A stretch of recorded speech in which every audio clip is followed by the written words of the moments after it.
Vetrimaaran sir படத்தில் நடிக்கிறது கடவுள் நம்மளுக்கு கொடுத்த ஒரு கோல்டன் ஆப்பர்ச்சுனிட்டி, ஒரு நல்ல வாய்ப்பு. ஓகேங்களா? மதுரையிலிருந்து வந்து வெற்றிமாறன் சார் படத்தில் வட சென்னை 2 எடுத்தாருன்னா நான் கண்டிப்பாக அதில் முக்கிய பங்கு வகிப்பேன் சார். ஏன் நம்மளை ஹீரோ வச்சு கூட பண்ணலாம், யாரு கண்டா. நான் அந்த ஒரு நல்ல வாய்ப்பை வெற்றிமாறன் சார் படத்துக்காக ரொம்ப வாய்ப்புக்காக ஏங்கிக்கிட்டு இருக்கேன்னு வைங்க.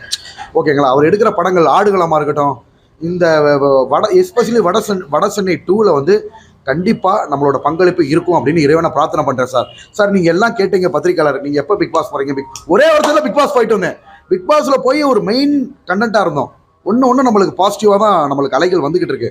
வட சென்னை மதுரைக்காரை வந்து வட சென்னை கலாச்சாரமே வித்தியாசமாக இருக்குது சார். இங்கே இருக்கிற அந்த மீன் வாசம், ஓகேங்களா, அந்த கடலை ஒட்டி இருக்கிற ஏரியா, மக்கள் வந்து அந்யோன்யமாக பழகிக்கிறது, ஓகேங்களா, அதில் வெறுப்புகள், அதுக்கு சண்டைகள், சச்சரவுகள், பகை, இது எல்லாமே வந்து பார்த்திங்கன்னா மதுரை மாதிரி இன்ட்ரெஸ்டிங்காக இருக்குது. ஆக்சுவலாக மதுரை கதையை வச்சு எடுத்தோம்னா பயங்கரமாக வரும்.